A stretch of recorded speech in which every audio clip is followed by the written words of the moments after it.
laiguana.tv.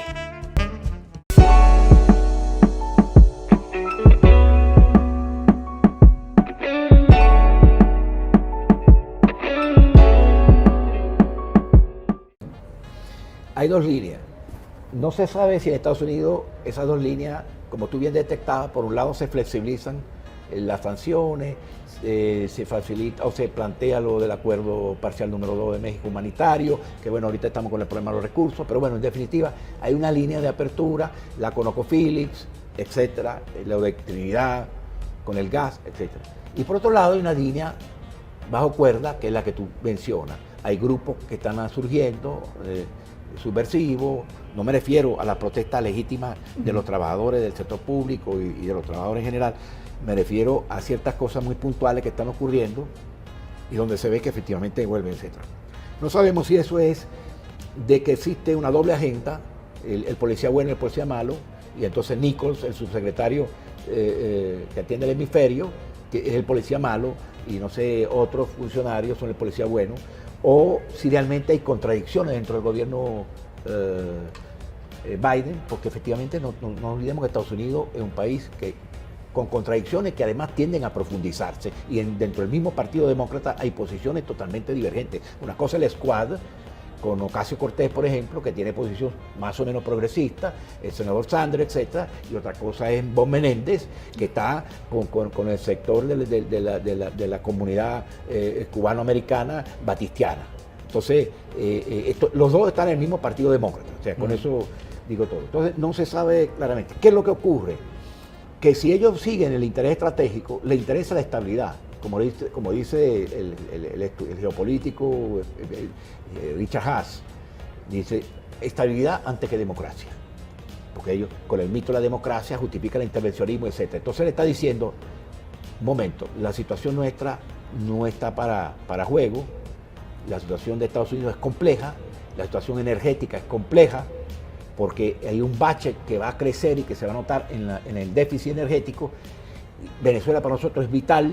Entonces, un momentico, vamos a dejar el tema de la democracia, etcétera, y vamos a darle prioridad a la estabilidad. Hay un sector que está pensando en eso y que cree que es preferible negociar con un gobierno como el del presidente Maduro y del proceso bolivariano, que en definitiva permita ajustar ciertas cosas, mejorar la situación social, garantizar la gobernanza, pero al mismo tiempo sea flexible en la parte de inversión, etcétera, sin modificar las bases de nuestra Constitución y esas cosas, porque no está planteado.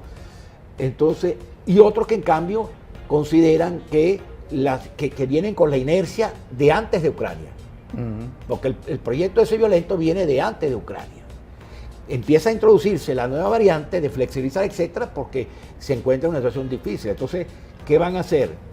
Ok, producen un cambio, ganan un factor de la oposición, y el día siguiente de las elecciones, ¿qué gobernanza tiene ese factor? ¿Qué capacidad de respuesta tiene ese factor? En realidad es complejo, porque inclusive la responsabilidad de los grandes errores que ha cometido la oposición, que también lo han cometido algunos gobiernos obviamente, pero de la oposición no se deben a la oposición. Eso nunca se menciona en este país, se debe a los genios, ¿no?, que con su computadorcita y en su mesa en Washington o en Langley, donde está la sede de la CIA, inventan su esquema, ¿no?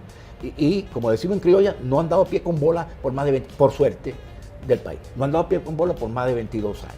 ¿Tú me entiendes? Entonces, inclusive, la iniciativa Chevron y otras pareciera como que si el gobierno Biden le quiere dar una carta de confianza al sector empresarial privado para que abra nuevos espacios, porque los sectores políticos, tecnócratas, el establishment, no ha servido en todos estos años, no ha podido.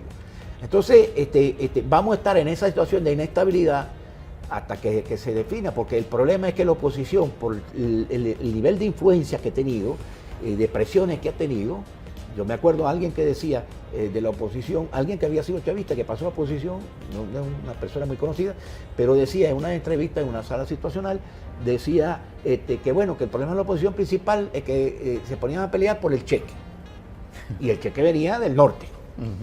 Entonces, esa interferencia no ha permitido ni siquiera a la oposición consolidar su liderazgo, desarrollar su propio programa, desarrollar sus opciones. Entonces, gran parte de la responsabilidad del subdesarrollo opositor que tiene el país se debe a la interferencia del norte. Entonces, si ellos siguen con esa política, al final es un callejón sin salida lo que van a buscar para ellos y problemas adicionales para Venezuela.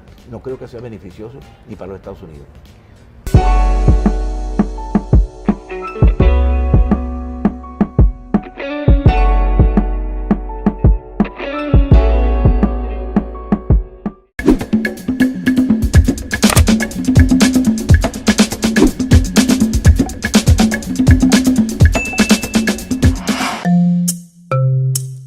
Laiguana.tv, la verdad hecha tendencia.